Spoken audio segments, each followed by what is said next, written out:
Halo semuanya, kembali lagi dengan saya Hafizah Muslimah dengan NPM 1205 1025 0031 dari Prodi Bisnis Digital Unpad. Jadi saat ini saya akan menjelaskan mengenai pemrograman bahasa C yang telah saya buat. Apa itu bahasa C? Bahasa C adalah salah satu bahasa pemrograman yang dikenal cepat, efisien, dan fleksibel, yang menjadikannya sebagai standar utama dalam pengembangan sistem operasi. Nah, seperti yang bisa kita lihat di sini, terdapat sebuah pemrograman C yang akan membantu kita dalam menentukan total bayar akhir setelah dikurangi diskon yang kita dapatkan. Pada baris pertama terdapat hashtag include, yang dimana ini merupakan preprocessor directive. Lalu ada STDOH, yang mana ini merupakan standar input dan output. Dengan ada ini, program itu akan mengetahui standar input dan output seperti scanf, printf, dan lain-lain. Lalu pada baris ketiga itu ada integer main, yang dimana ini merupakan penanda mulainya sebuah eksekusi program. Lalu pada baris keempat dan 5 ini ada dua tipe data yang akan kita gunakan. Yang pertama itu adalah float untuk total belanja, diskon, dan total akhir.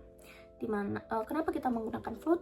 Karena ada kemungkinan nanti total belanja kita serta diskon dan total akhir itu akan berkoma. Lalu di sini ada integer untuk status member. Kenapa kita menggunakan integer bukan string?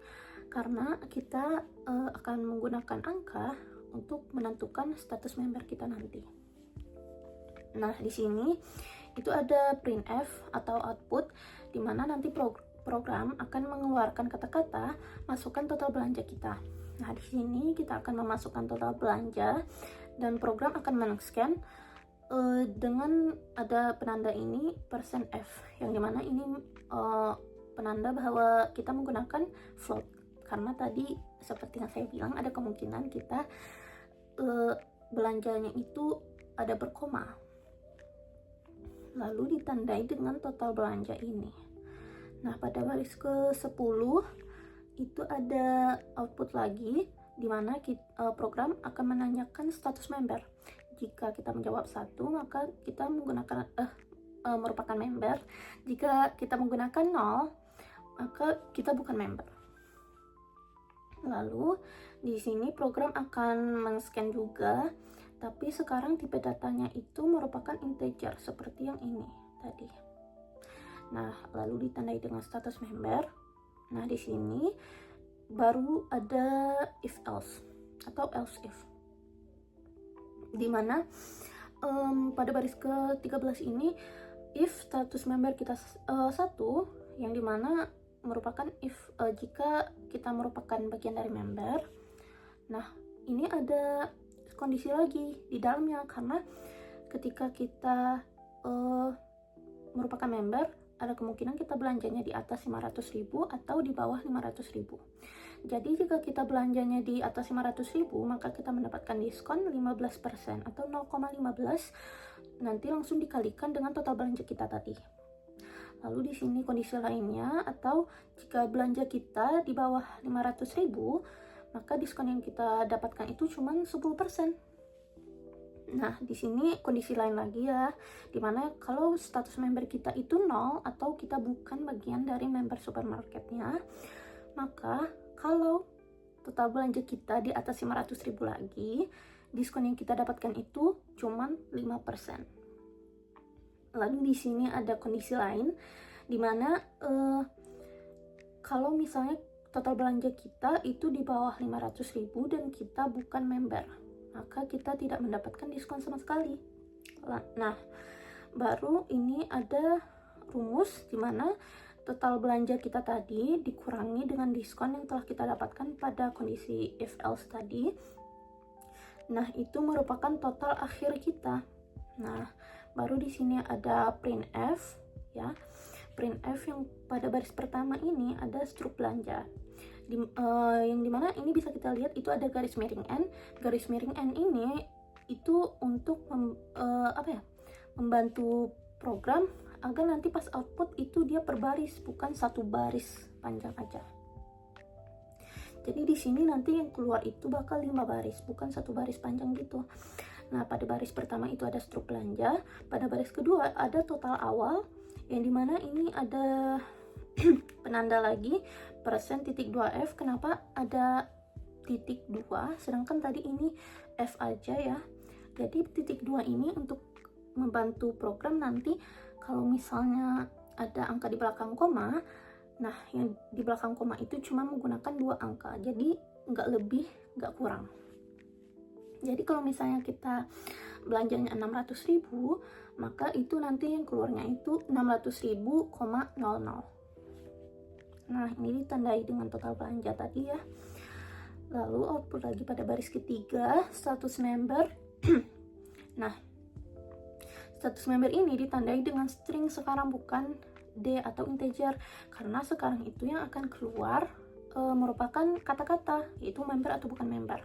Nah di sini ditandai dengan sama dengan satu tanda tanya. Nah tanda tanya ini itu sama dengan apa ya, kayak menanyakan apakah kita bagian dari satu atau yang mana itu merupakan member. Kalau misalnya kita bukan bagian dari satu, yang keluar itu bukan member. Kalau misalnya kita bagian dari satu, maka yang keluar itu member. Nah lalu di baris keempat itu ada diskon, yang dimana sama seperti total awal tadi ya, dan juga yang di baris kelima ada total bayar, yang dimana itu menggunakan total akhir yang sudah kita kurangi tadi. Nah baru di sini itu ada return null, yang dimana ini menandakan akhirnya sebuah program, dan nanti setelah selesai program akan kembali lagi ke 0.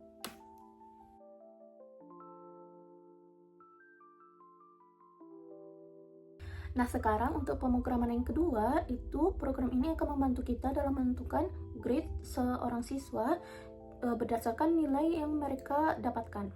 Nah ini seperti biasa ada include stdoh sama integer main, seperti yang sudah saya jelaskan sebelumnya.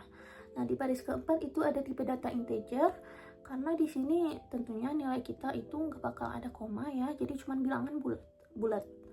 Nah di sini pada baris ke-6 ada printf atau output, di mana program akan mengeluarkan kata-kata masukkan nilai dari 0 sampai 100. Lalu program akan meng-scan atau memasukkan nilai yang sudah kita input tadi ke program yang ditandai dengan %d ini. Dia merupakan penanda bahwa nilai yang kita masukkan itu merupakan integer. Nah ditandai dengan nilai. Lalu pada baris ke-9 itu baru mulai kondisi else if ya. Yang pertama itu kondisinya jika nilainya itu lebih kecil dari 0 atau nilainya lebih besar dari 0, maka program akan mengoutput atau mengprintf input tidak valid, karena tentunya tadi sudah kita jelaskan di atas ini kalau misalnya nilainya itu pasti antara 0 atau 100 sampai 100 maksudnya.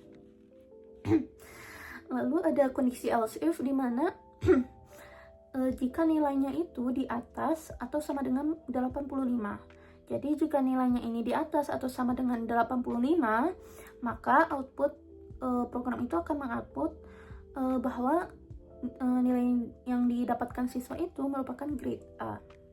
Lalu ada else if lagi, dimana jika nilai yang didapatkan siswa itu di atas atau sama dengan 75, maka siswa akan mendapatkan grade B. Lalu pada baris ke-18 else if lagi, itu jika nilai yang didapatkan siswa di atas sama dengan 60, maka grade yang didapatkan siswa itu merupakan grade C. Ini printf ini menandakan output. Lalu barulah ada kondisi else atau kondisi terakhir, dimana jika nilai siswa itu di bawah 60, itu berarti siswa mendapatkan grade D atau tidak lulus.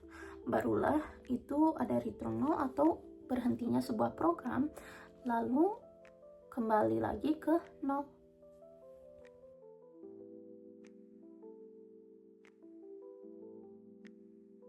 Nah sekarang untuk pemrograman yang ketiga itu ada pemrograman yang menggunakan loop atau pengulangan.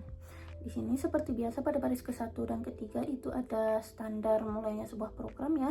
Pada baris ke-5 itu ada for tanda kurung INTI, di mana I ini merupakan bisa dibilang itu output yang akan kita keluarkan nanti dalam program. Di mana di sini itu outputnya saya belajar sih dengan semangat. Nah, di sini INTI ini merupakan inisialisasi, di mana maksudnya itu pada kondisi awal I-nya itu akan berjumlah 1. Jadi saya belajar sih dengan semangat itu awalnya akan ada cuma 1 baris saja. Lalu kondisi itu akan diulang terus menerus hingga kondisi I, di mana I berjumlah lebih kecil atau sama dengan 5, barulah kondisi itu akan berhenti. Nah, di sini ada I++, di mana I++ ini merupakan iterasi yang maksudnya output ini akan ditambah 1 setiap pengulangannya selesai atau putarannya selesai. Barulah ketika kondisinya terpenuhi baru berhenti sepenuhnya gitu. Nah, di sini ada printf seperti biasa, itu program akan mengeluarkan output, di mana saya belajar sih dengan semangat, yang dimana output ini akan mengikuti kondisi for INT tadi. Nah, barulah nanti kita run, baru nanti akan di keluar outputnya, nanti akan saya tunjukkan di akhir ya. Nah, di sini barulah ada return 0 seperti biasa, ini menandakan akhirnya sebuah program dan program itu akan kembali ke kondisi awal atau 0.